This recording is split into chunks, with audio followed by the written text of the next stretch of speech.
Hello one and all, welcome to the Math Magic Show. Please do remember to like and subscribe as usual. Usually I post videos on mathematics, but not only mathematics, sometimes physics and stuff like that, science. So in this one we're going to talk about the geometric average or mean, and then specifically we'll see how to use it in the context of money, so it's practical. So imagine this situation is a place to begin. Invest 100 for 3 years, getting different rates of return. So for example, you invested in 1 year, you get 5%, 3%, 7%, and so on, that kind of situation. So let's see here. The next move will look like this, therefore.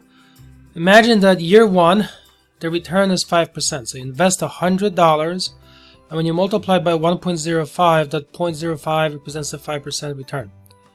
So you take your 100 and you multiply by 1.05, that gives 105. That 105 represents the original amount plus the 5% return, so it's 105. Okay, then you invest again, take a look. So year 2, imagine that you basically get a 7% return. That means you take the amount from the previous year, which is 105, and you multiply by 1.07. So again, that 0.07 is the 7% return. So when you multiply 105 by 1.07, you get 112.35. That's how much you have at the end of the second year, basically.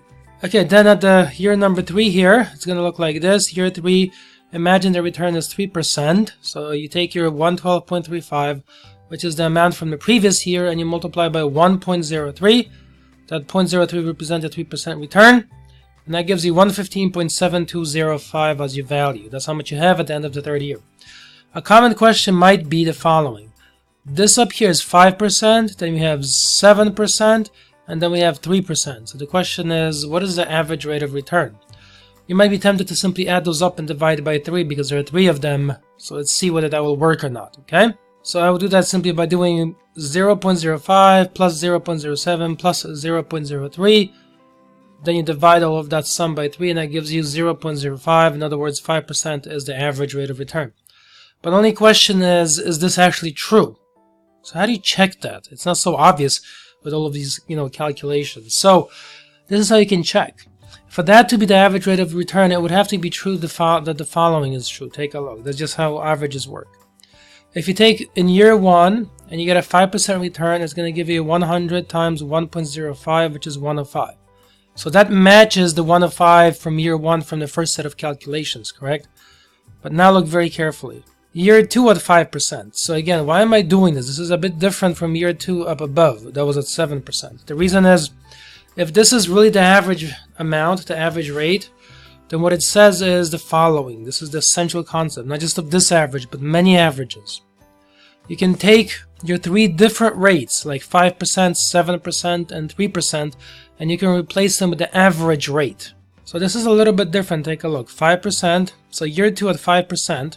In other words, we are replacing that 7% with the average of 5%. So you take your 105, which is the amount from year 1, you multiply by 1.05 because that represents, this 0.05 is the return, the average rate of return calculated using this rule here. So that gives you 110.25. Now this 110.25 is already different than the 112.35 at step number 2 above. I hope you observed that, you see? It's already a little bit different. And that's okay still, because that's kind of like an intermediate step. Then the question really is, what will happen at year number 3 using the average rate of return of 5%? In other words, up here was 3%, but I'm replacing each of those different ones with one constant one, the average one. So down below I'm going to do one more calculation. Take a look. So I'm doing year 3 again, but at 5%, the average I calculated. So I take my 110.25, which is the amount from year number 2. I multiply by 1.05 and that gives 115.7625. Now here there's an issue. I hope you observe the issue. Just like the brown arrow shows, up here it's 115.7205, but down below it's 115.7625.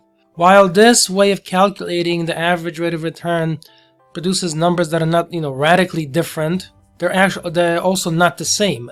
And for this to be the true rate of return, so to speak, these two last values connected with the brown arrow should be the same. At the end of the process, you should have the same value and not two different values, the way we have them here.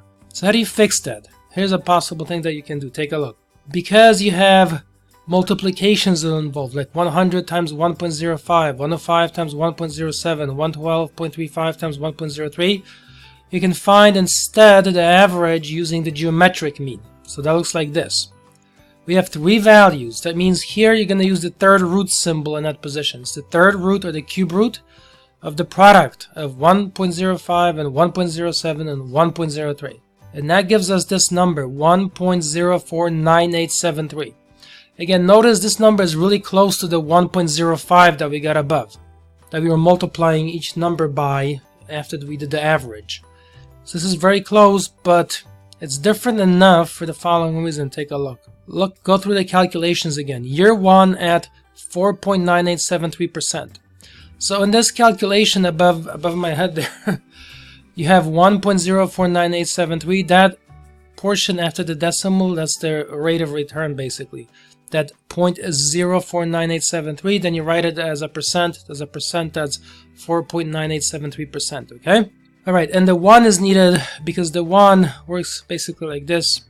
When we say a number like 1.049873, so you take your 100, that's the same as this investment up here, the original investment, and this time instead of multiplying by 1.05, you multiply by this 1.049873. When you do that, you get 104.9873. So then you invest that. Take a look. Year 2 at 4.9873%. Remember, I am using this number after the decimal as my averaged out rate of return. That's why I keep saying the same value right here. So now I'm going to take the value from year 1 and I'm going to multiply by 1.049873. That gives 110.2233. Now again, notice that this value here is different from the 112.35 up there. These are just intermediate calculations. The real test is what will happen at the last line. So let's take a look. Look how this works out.